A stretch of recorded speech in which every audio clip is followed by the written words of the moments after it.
So here we are in Tattoo. What's the name of the tattoo parlor again? Elite Weymouth. Elite Weymouth in Weymouth, UK. And speaking to Hello, we're having a shot of the shop there. There we go. And Joe Diomede here talking to Hello about very interesting things about some tattoos that, people have an idea of tattoos and they associate them with a certain, shall we say, genre of people. But, Halo is going to break a lot of those prejudged thoughts we have. So, Hello, just quickly, we're talking about the Victorians. I thought that was quite interesting. The tattooing in the UK, in its beginnings, how did it wind up on the shores of the UK? Well, in the UK, I mean, most people sort of associate it with the Navy and the sailors, and what it was, they were going abroad, they were going to the foreign ports, and as a rule, they were seeing mostly priests in street parades stripping the robes off, and they got these quite big, heavy, impressive tattoos, but they took sort of like 3 months to years to get finished. And because the sailors weren't there long enough in these ports, what they used to do is they used to have small representations just to say they've been there and they'd had it done. And that's what we saw coming back into Britain, and that's where we've got this obsession with small tattoos from now. If you look at any other culture around the world, they don't do it. It just doesn't adapt well to the media and stay in the skin. You lose the detail as they spread. But pre that, Victorians in Britain, they were very, very heavily into it. They had the money to go and spend the time, stay away abroad, and they would have the heavy representations on. And it wasn't until they saw all the Navy and the commoners and the criminal element going on that they very much shunned it, which is where we've got our older generation's ideal that, it's the wrong type that have it. But it was very, very high fashion. It's been going around for so many cultures, have done so many different things. Everybody thinks of sort of like the Maoris having all their traditional equipment and the Orientals, but even the Romans were heavily into their tattooing. They used a slightly different way of doing it. They used to use like a stone called obsidian. Where we see people chipping with flints, obsidian gets like a surgical precision edge on it. And what they used to do is they used to cut into the skin and then they used to put ash in afterwards and let it heal in. So the Romans themselves, they were very heavily into it. So there's lots of cultures we don't think about that are certainly covered. Wow, yes, and you were talking about those cultures before, and you mentioned something about, we were speaking about New Zealand with the facial tattoos. And, what was that again? It's called a moko, the facial tattoo. Moko, and what were the laws on that we were talking about? Right, the laws with those, obviously people think of the Maoris using sort of like the whale bones and the reeds for chipping everything in.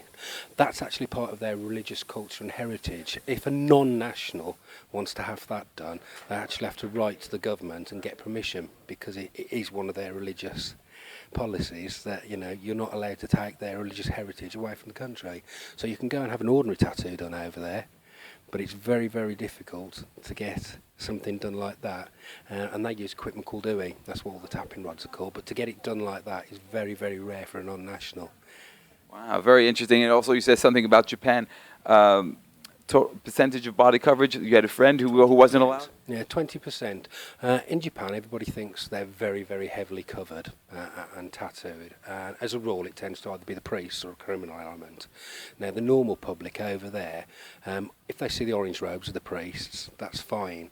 But if they see heavy coverage on anybody else, they tend to think it's sort of Yakuza related, and they find it very, very intimidating. Because of that, if you've got more than a 20% coverage, you need to tell the airport and the government that you're going over. Just say they can allot for it. A friend of mine, he went over, businessman, very, very heavily covered, almost a bodysuit. He'd gone, stayed in a hotel, went down to the swimming pool, obviously stripped his robe off, turfed straight out of the hotel, back onto a plane, sent back over. Amazing, amazing. So the world of tattoos isn't what just we think, the image we get of the guys on the Harley Davidsons with their tattoos. That's all part of the culture, but the culture's rich in history, and it goes back a long way. And we can show some of Halo's. Halo's got some interesting machines here, Si. Come on in. These are slightly more collector's items. Like I said, there's a custom market where, the collectors, we get hooked in, we see things and think, yeah, I want one of those. They're not particularly what we're going to work with every day. They're too heavy, too cumbersome, but they're still very, very interesting to own and collect. I mean, that's a homemade Russian machine. As you can see, it's all been hand cast in brass, so this would have been rough cast originally. And all the coils have been put together, but all the coils have been built with old Russian coins. You know, they've used keys to make all the little pieces up. All the spaces are old Russian coins. You know, so that's quite interesting to, you know, some people are very creative out there. You know, it's a piece that's been made out of a revolver barrel. That's a rotary machine. But, you know, they've used smaller shells to make all the armature bars and stuff on them. Again, very impractical to use, but it's nice to own. Right, nice collector. And you have a shot of those on the bench there. Yep. Was made by a gentleman called Ron Yackers. Now, he was very famous in the early tattoo history of Britain. You know, he was one of the names that people will remember, and this is one of his handmade machines. You know, again, very rough machine. Sounds like a bag of nails. You know, it's some machines are fairly quiet. These, when they sound like they're really wrong, is when they're running nice, and it does do its job. But it's just old heritage. But it's just a nice piece to own. It's a little piece of history. Yeah, and the name of the tie piece that you couldn't find, I would love to show. But what was that called? It's called a yat sank. It's a traditional brass tie rod. I was lucky enough. Well, I say lucky enough. One of my friends was going over to Thailand and asked me if there's anything I want him to bring back. I said jokingly, I'd like one of these tie rods, which is called a yak sank. A few weeks later, he appeared. He'd got one in his hands. Unbeknown to him, which I knew, but I thought he knew, removing any religious artifacts from Thailand is punishable by death. So if he'd have been caught bringing that through customs, he would have been in prison for it. Oh dear. So I'm a very lucky boy. The fact I've got one. I wish I'd got it to hand. Both lucky. But I'm sure if you're back again at some point, you know, give me a heads up and I'll dig it out. Okay, yeah, that was very lucky for both of you. He didn't wind up in prison, and so that's a very interesting halo. Thank you. I mean, and you know, just a whole different side of the tattoos. Could we just show some of your sleeve work there? There you go. I'm more of a bits and pieces collage. You know.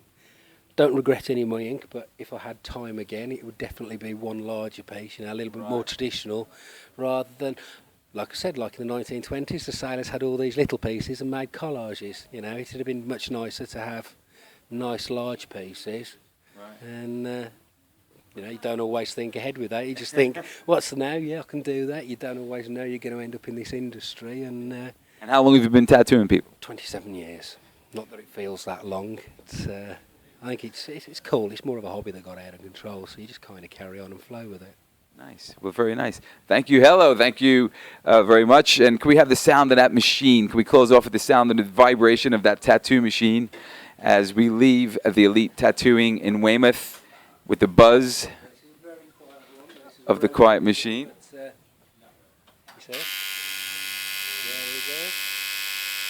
People tattooed the world over who haven't been done by hand will recognize that sound. Thank you very much. Joe Diamede, Elite Tattoo, Weymouth, UK.